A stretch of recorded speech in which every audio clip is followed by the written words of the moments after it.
Welcome back, y'all. Welcome back to my channel. This is another episode of Millennial Generational Curse Breakers.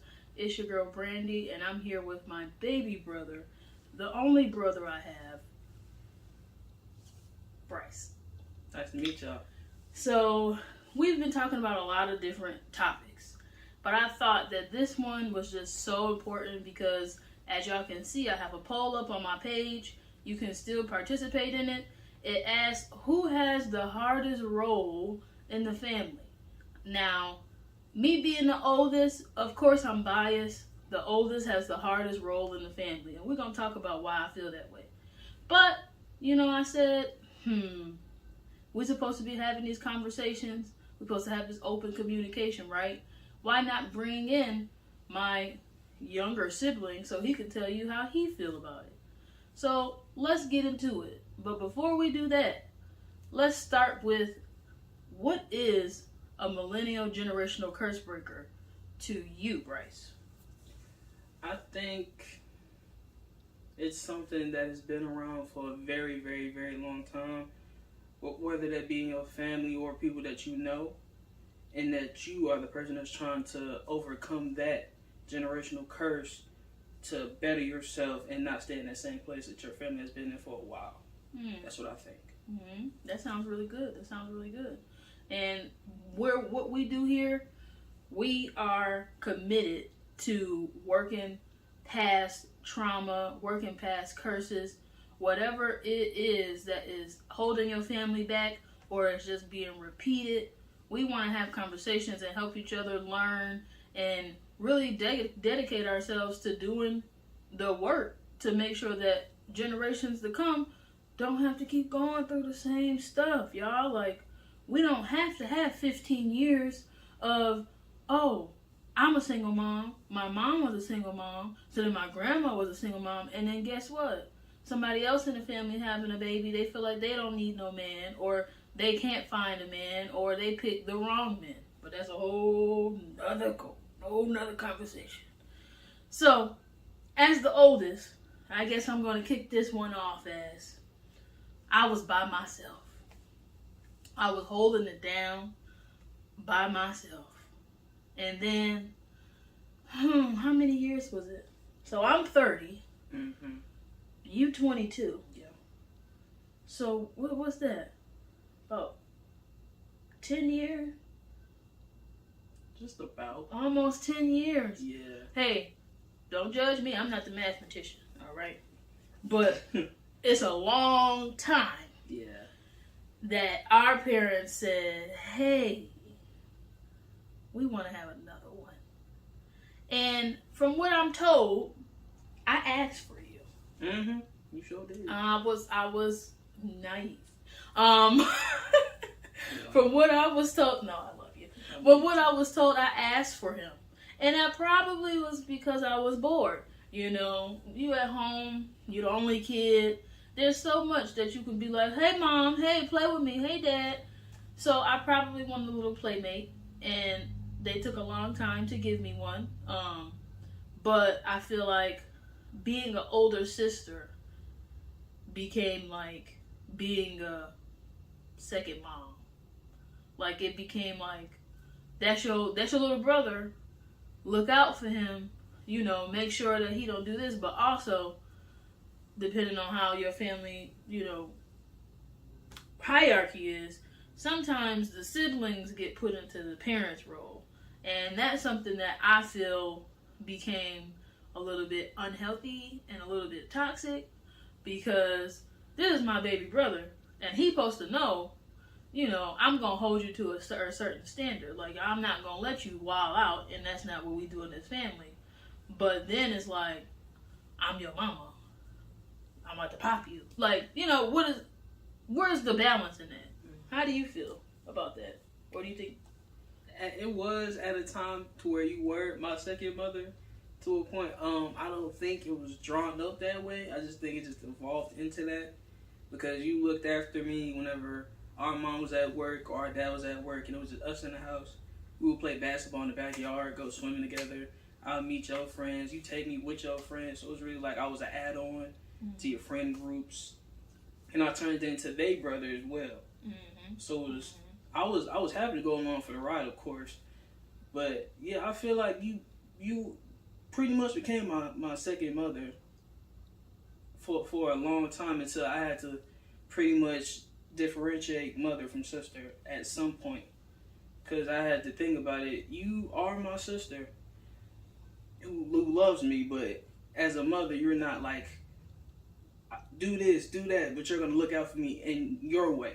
Right. So, of course, yeah.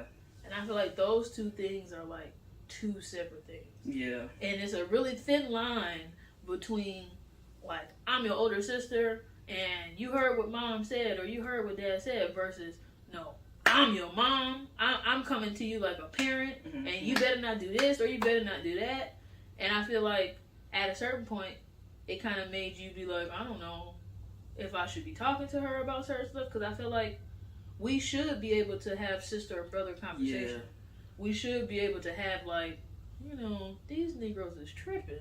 But it was like, how could you know how to navigate that relationship if you think that, like, I'm almost like your mom? Yeah. You know what I'm saying? So it made it like, for me, it was unhealthy because I would get older and I'm like, wait, I feel like I have a kid. Like, this is way before my child.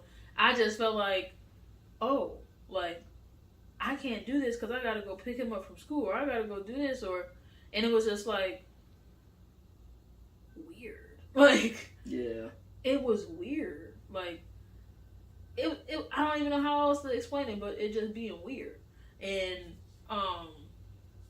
in that same point, you know, you always still have the pressure of being the older sibling because you're trying to be the example. Right. And I felt like, hey, if you see me doing something, don't do it. Like, you could try it, but I'm still trying to figure my stuff out here. Right. So, like, if you come and you like, hey, I see my sister doing X, Y, Z, I want you to know that I'm not telling you to do that, but I think naturally you're going to be trying to be with your older I'm going to sibling. imitate what I see. Yeah, and I really, like, most people would call me, like, a crybaby or a thug, but I literally would think about, like, dang, when I was out here in these streets, you know, he was seeing me as a teenager, coming in the house, wild out, like, at my party girl moments, and I'm like, what you doing here? Like, is your younger brother then gonna be trying to come to the parties with you, or do whatever you doing while you figuring out that what you doing ain't right? Like,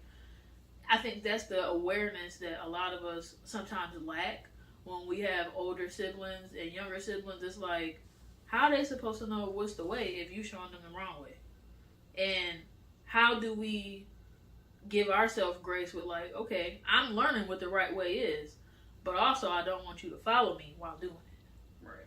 So it definitely was a whole conundrum.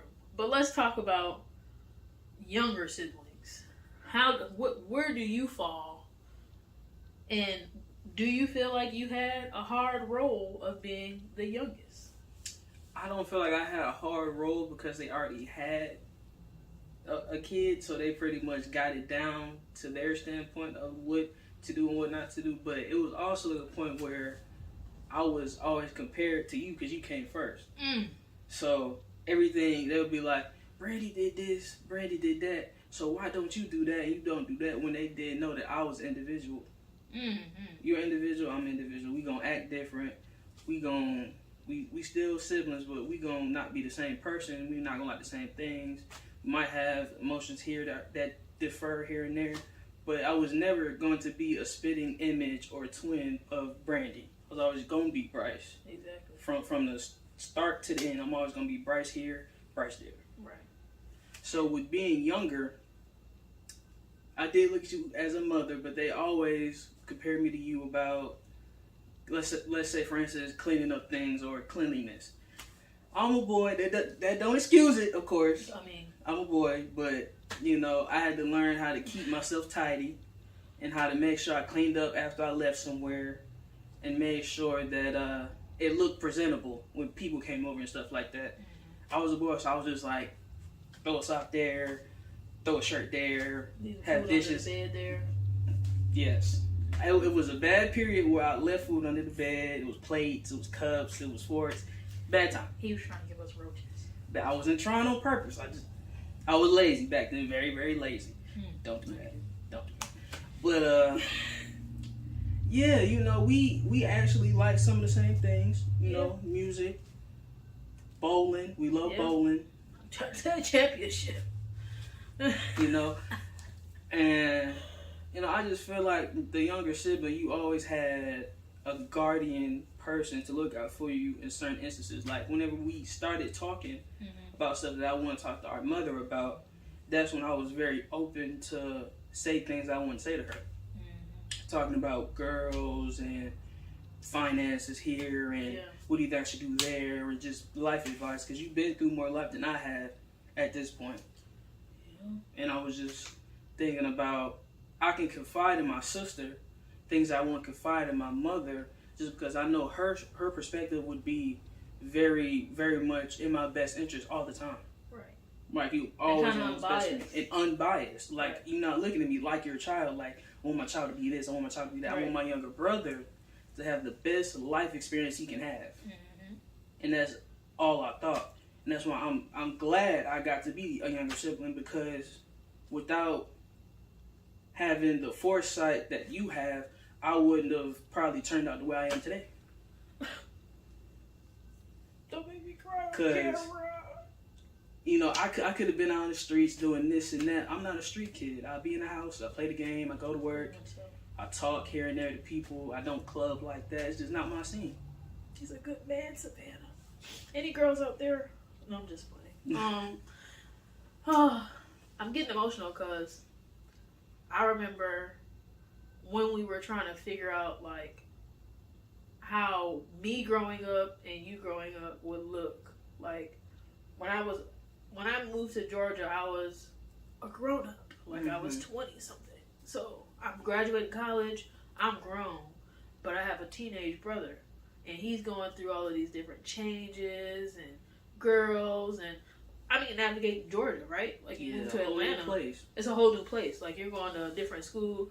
I remember the first time this man walked in the house. Like, hey, mama. And I was like, we're from Buffalo. Why are you talking like that? Like, it was like he was getting immersed into, like, a whole different culture. And for those who have been born and raised in Atlanta, you know what it is. You know how y'all talk, y'all swag, everything is just totally different. And it was like we were trying to figure out what our relationship would be, because it's really me, him, and my mom. So it's like my mom is leaning on me as a help partner for her, but then also as like a second parent for him. And it's like it was so many times where he would kind of hesitate to tell me stuff or ask me stuff in fear of, like, are you gonna go tell mom? Or, like, y'all gonna talk about this? And I feel like I always tried to make sure, like, what we talked about, and if he gave me the heads, like, okay, you can tell mom this, or you can talk to her about this because it's bothering me, or try to translate, then you can. But even still to this day,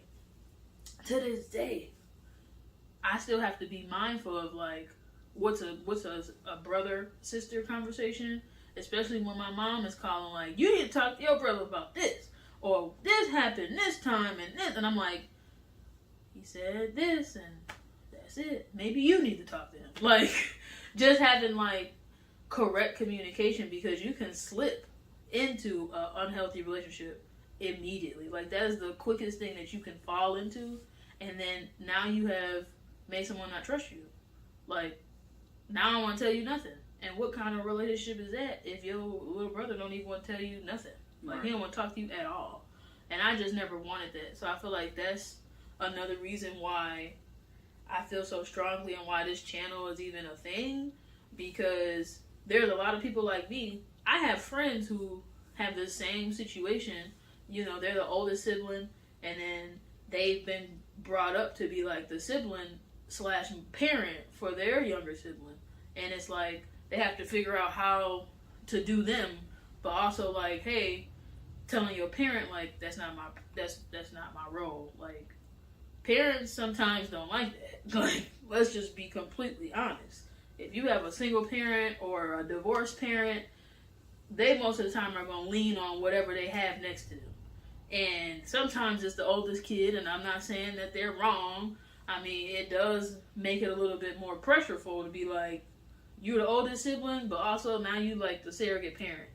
And I need you to enforce rules, but still be a kid. Like, don't talk to me like I'm an adult. Like, it's just a lot of pushing back and forth. Like, your mind is all over the place. So, I hope that us having this conversation and having it for the world, for YouTube, will even just make other people have those conversations with their families. Or just even think about it like, hey, maybe I do want to be closer to my sibling. And maybe there's something in a way, that has something to do with your hierarchy in your family. So, yeah, that... Because your sibling is the first friend you will ever make. Ever. Even though he was like 10-ish years away from when I came, I still felt like we were like two of the same people sometimes. It was kind of like, sometimes I look at him and I'm like, if I grow a beard and go bald, maybe, just maybe. There's so many, similarities and mannerisms that we get from both of our parents. And me as a kid, I was always like obsessed with twins. And anybody who's a twin out there, whoop whoop to you. I was super obsessed with twins, and of course, probably because I watched Sister and the Olsen twins. Mm-hmm. Like, we watched these people growing up, and they're like not talking to each other, but they have their own language. Like, they're not even saying anything. They can just feel when the other sibling is having a bad day. Like, is the twin telepathy is a real thing. I've seen it happen, and it was just like, it made me just want to be a better sibling. Like, I just wanted to be able to be as close as that as possible without genetics, because clearly it wasn't going to happen because he was younger than me. I'm not a crazy person. That's just, I'm letting y'all in. We family. So, but I did what you said, back to what you said about you being compared to me. Mm-hmm. I never felt great about that. I really didn't. I'm not going to go on record and be like, I told so-and-so, but I talked to a lot of people about how being compared to your sibling, kind of like being compared to anybody. Let's go there, because you can be compared to your daddy, your mama, your aunt, anybody. But I think specifically being compared to your older sibling is like, dang, you don't even care about who I am. Like, did that make you feel like that? Like, it kind of felt like they was trying to make a carbon copy of you, like a second Brandy again, which that wasn't going to happen because I came out individual and I was going to grow up to have different things that I liked that you didn't like. Right. So it was more like the way you acted and the way I acted. I was young, immature, of course, but they wanted me to act more mature, which I could have, but that also wasn't on my mind. I was thinking about Power Rangers back then. Very true. Cartoon Network, toys, Bakugan, Beyblade. I wasn't thinking about driving or going to college, going to school, getting good grades. I used to go to sleep in every class I had to where I failed second grade. Yeah. Every single class. You needed some magnesium. I needed some because I was so tired. I don't know why. It's just you was tired of doing not a daggone thing. Just out. That's crazy. To this day. Thank God. And you're so smart. Like, when this is the example of, like, it doesn't matter what you're going through at the moment, and you can look to the future, and you can look back and be like, dang. Because the man graduated high school, he is really intelligent, the way that he talked, the way that he processed things. You would never even have known he failed second grade. Or that the man would sleep so hard that his teacher and his mama was standing there trying to wake him up. I ain't feel it at all. In the school. Not one bit. We need a clues bomb. Bum, bum, bum, bum. That's crazy. And what I'm gonna tell you is I'm not perfect, because though our parents, I don't think it was both of them who would have done that. Yeah. So one of our parents more than the other was more of the you should be like your older sister. Mm-hmm. But the reason I'm bringing this up is because I was not perfect. I too fell asleep in school. Very much so. Now, I didn't fail second grade because I knew when to wake up. I can feel when somebody's coming next to me. I ain't had no situational awareness whatsoever. Yeah. You were out like a light. But I had times where I failed geometry like twice in high school. I had to go to summer school and all that. So it's not like I was just some perfect, star kid, star student. I just think that the way in which I was grown up, or when I was brought up around nothing but adults. Yeah.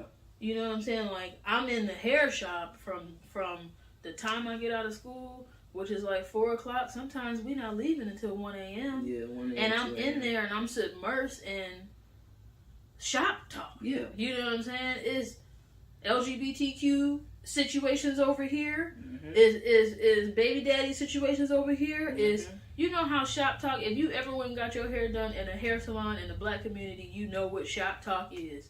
They asking, did R. Kelly do it? They talking about him peeing on people. Yep. They talking about the election. They talking about everything. And some stuff kids need to know. But not everything. There's a lot of things that and me being a parent now, I definitely wear that heavily. Like, there are some conversations that children shouldn't be around.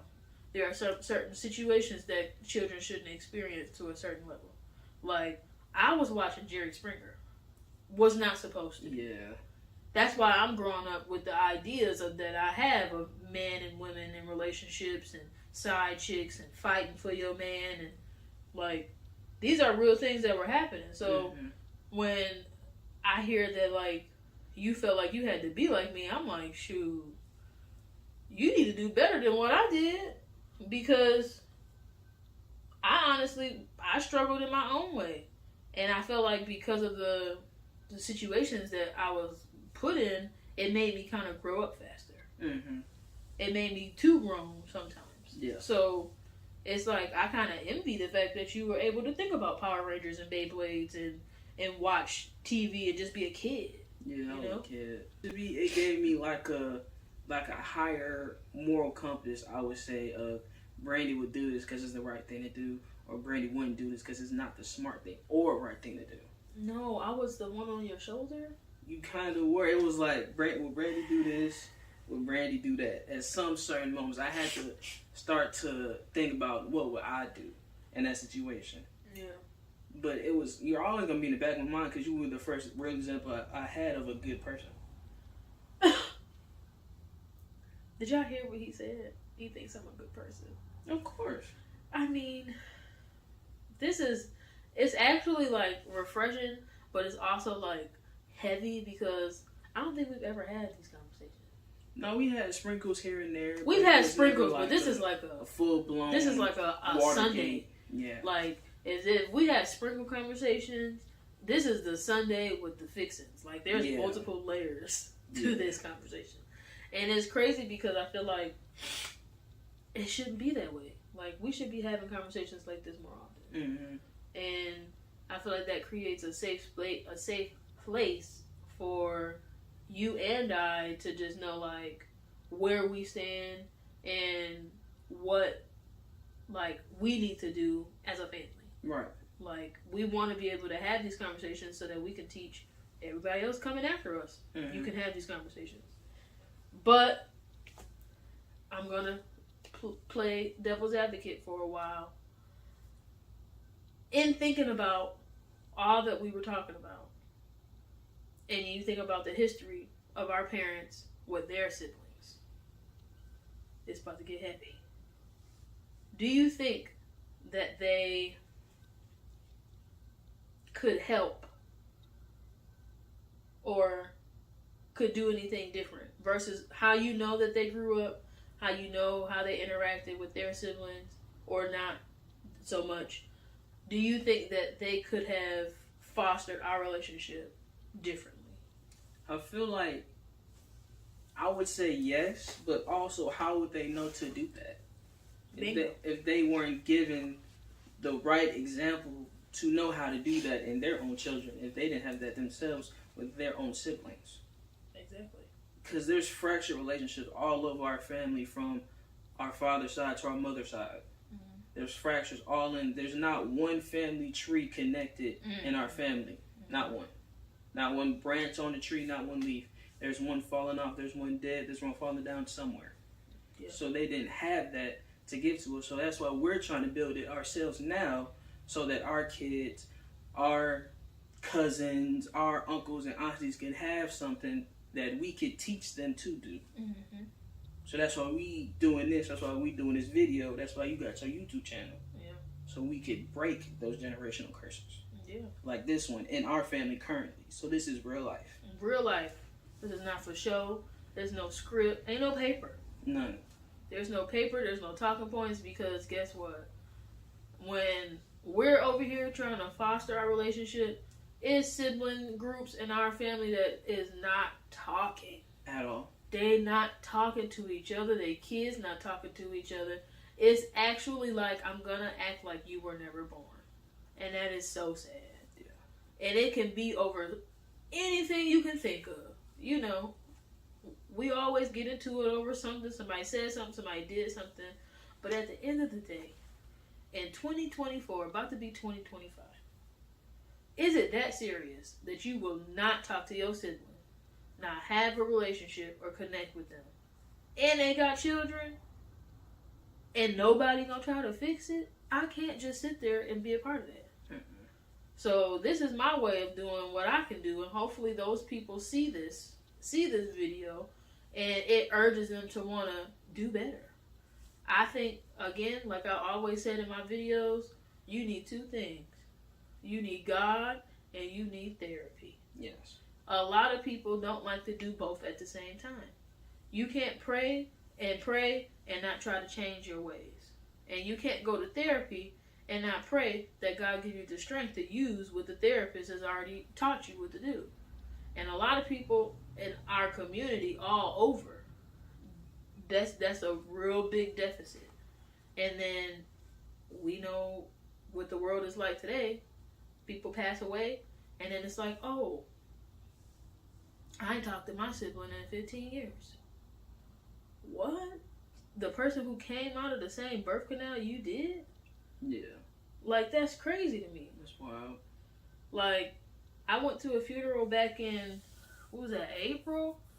And it was for my aunt, and she was the second to last one alive. Like, all of the other siblings had passed away.